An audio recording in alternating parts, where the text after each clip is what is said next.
Praise Lord. കർത്താവായ യേശുക്രിസ്തു നാമത്തിൽ എല്ലാ പ്രിയപ്പെട്ടവർക്കും തിരുവചന സന്ദേശത്തിലേക്ക് വന്ദനം ചൊല്ലുന്നു. ഇന്നത്തെ ചിന്തയ്ക്ക് ആധാരമായി അടിച്ചിരിക്കുന്ന വേദഭാഗം 1 പത്രോസിന്റെ ലേഖനം 5-ാം അധ്യായം 7-ാം വാക്യം ഇങ്ങനെ പറയുന്നു: അവൻ നിങ്ങൾക്കായി കരുതുന്നതാകയാൽ നിങ്ങളുടെ സകല ചിന്താകുലവും അവന്റെ മേലിട്ടുകൊള്ളുവീൻ. ഇവിടെ അപ്പോസ്തലനായ പത്രോസ് പറയുകയാണ്, നിങ്ങൾക്കായി കരുതുന്ന ഒരുവനുണ്ട്. അതുകൊണ്ട് നിങ്ങളുടെ ഹല്ലേലൂയ ഭാരമല്ല, ചിന്താകുലമല്ല അവന്റെ മേലിട്ടുകൊള്ളുവീൻ എന്ന് അപ്പോസ്തലനായ പത്രോസ് നമ്മളോട് ആഹ്വാനം ചെയ്യുകയാണ്. അവൻ നിങ്ങൾക്കായി കരുതുന്ന ദൈവമാണ്. ഹല്ലേലൂയ, കർത്താവ് എന്തിയെ കരുതുന്ന ദൈവമാണ്. തൻ്റെ മക്കൾക്ക് വേണ്ടി കരുതുന്ന ദൈവം. തൻ്റെ മക്കൾ ഹല്ലേലൂയ ഭാരം കൊണ്ട് നിങ്ങളുടെ ചിന്താകുലം കൊണ്ട് നിങ്ങൾ എന്ത് ചെയ്യുക, നടക്കാതെ അത് മുഴുവനും എന്ത് ചെയ്യുക, ദൈവത്തിന്റെ സന്നദ്ധിയിലേക്ക്, നിങ്ങളുടെ പിതാവിന്റെ സന്നദ്ധിയിലേക്ക് നിങ്ങൾ എന്ത് ചെയ്യുക, ആ വിഷയങ്ങളെ ഇട്ടുകൊള്ളണം. നിന്റെ സങ്കീർത്തന പുസ്തകത്തിൽ പറയും, നിന്റെ ഭാരം എന്റെ മേലിട്ടു. 1 പറയാ ചിന്താകുലം, 2 പറയാം ഭാരം. ഹല്ലേലൂയ. എന്നാ എന്ത് ചെയ്യുക, നിങ്ങൾ ദൈവത്തിന്റെ മേൽ ഇട്ടുകൊള്ളുവാൻ തയ്യാറാകുന്നെങ്കിൽ അവൻ നിന്നെ പുലർത്തും. 1 നിങ്ങളുടെ ഭാരം, 2 നിങ്ങളുടെ ആവശ്യങ്ങൾ. അതാണ് പറഞ്ഞത്, പുലർത്തുക എന്ന് പറഞ്ഞാൽ നമ്മളെ പോറ്റുക എന്ന് പറയുന്നത്. ഹല്ലേലൂയ. ഈ ചിന്താകുലം, അതായത് നിങ്ങളുടെ നാളെ കുറിച്ചുള്ള വ്യാകുലതകൾ, ഭാരങ്ങൾ, നിങ്ങളുടെ ജീവിതത്തിൽ ഭൗതികമായ ചിന്താകുലങ്ങൾ, ഭാരങ്ങളെല്ലാം എന്ത് ചെയ്യുക, ഇടേണ്ട സ്ഥലം മനുഷ്യരുടെ മേലല്ല, ദൈവത്തിന്റെ മേൽ നമ്മൾ എന്ത് ചെയ്യുക, ഇട്ടുകൊള്ളണം. നമ്മുടെ വഴികളെ, നമ്മുടെ ഹല്ലേലൂയ ആവശ്യങ്ങളെ ദൈവത്തിന്റെ സന്നിധിയിൽ നാം സമർപ്പിക്കുവാൻ തയ്യാറാകുമ്പോൾ, ദൈവത്തെ നാം ഹല്ലേലൂയ ആശ്രയിക്കാൻ തയ്യാറാകുമ്പോൾ നിശ്ചയമായും ദൈവം എന്ത് ചെയ്യുക, നമ്മുടെ വഴികളെ അവൻ ഒരുക്കി നമുക്ക് വേണ്ടതായ നന്മകളെ നൽകി അത് പൂർത്തീകരിക്കുവാൻ കർത്താവ് ഇടയാകും. നമുക്ക് കാണുവാൻ കഴിയുന്നത് ഈ കരുതൽ ദൈവത്തെ കുറിച്ച് നമുക്കൊന്ന് മനസ്സിലാക്കുവാൻ കഴിയുമ്പോൾ, നമുക്ക് പുറപ്പാട് പുസ്തകം വായിക്കുമ്പോൾ അതിന് 16-ാം അധ്യായം 26-ാം വാക്യം 24-ാം വാക്യം ഇങ്ങനെ പറയുന്നു: അവർ കൽപ്പിച്ചതുപോലെ, മോശ കൽപ്പിച്ചതുപോലെ അവരത് മന്ന പിറ്റേ നാളത്തേക്ക് സൂക്ഷിച്ചു വെച്ച്. എന്നാൽ എന്തുവാ, അത് നാറിപ്പോയുമില്ല, ക്രമിച്ചതുമില്ല. ദൈവജനം മരുഭൂമിയിലൂടെ കടന്നു പോകുമ്പോൾ നമുക്കറിയാം, ഇസ്രായേൽ ജനം 430 വർഷക്കാലം മിസ്രൈമിൽ അടിമകളായിരുന്നു. അവിടെ ദൈവം തന്റെ ജനത്തെ പുറപ്പെടുവിച്ചു. അവർക്ക് മരുഭൂമിയിൽ ദൈവം കൈപ്പായ ജലമായ മാറയിൽ നിന്ന് ദൈവം ആ ജലത്തെ മാറ്റി മധുരമാക്കി ജലം നൽകി കൊടുത്തു. അവർക്ക് വിശപ്പിനുള്ള ആഹാരം ദൈവം നൽകി കൊടുത്തു.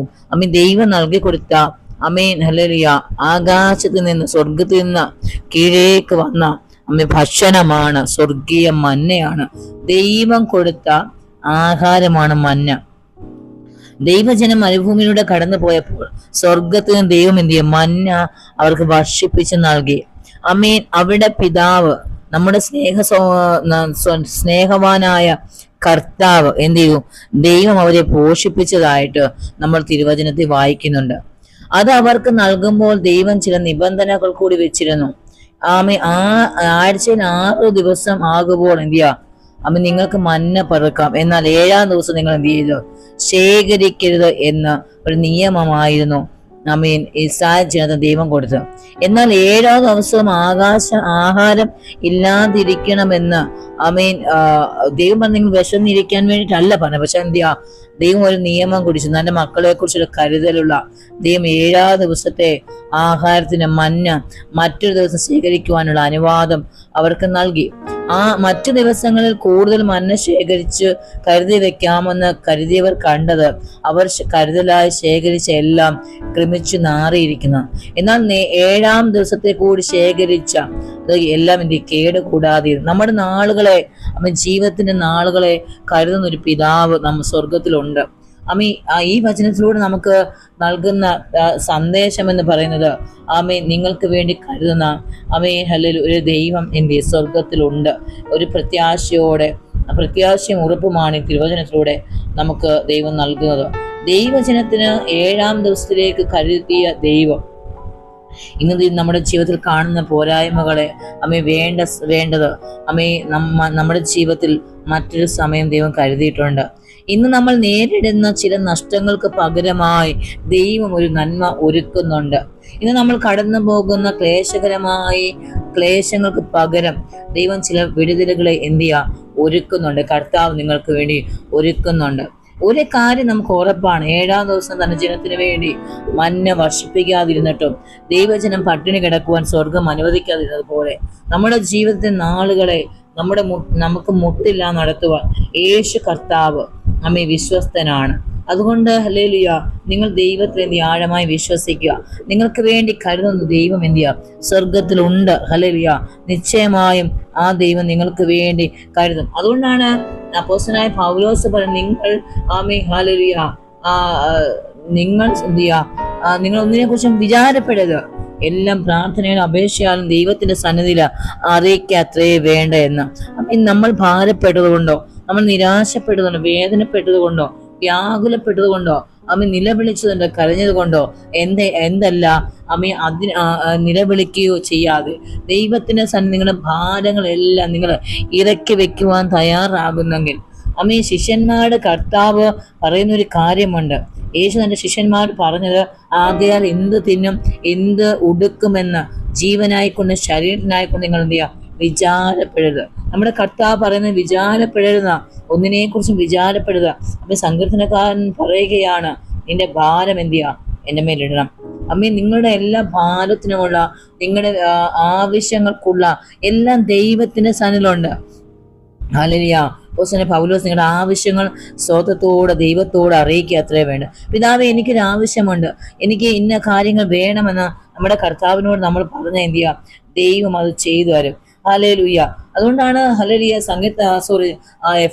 അപ്പോസ്തലനായ പൗലോസ് പറഞ്ഞ, നിങ്ങൾ ചോദിക്കുന്ന നിനയ്ക്കുന്നതിലും അത്യനംബരമായ നന്മകളാൽ നിറയ്ക്കുവാൻ കർത്താവ് വിശ്വസ്തനാണ്.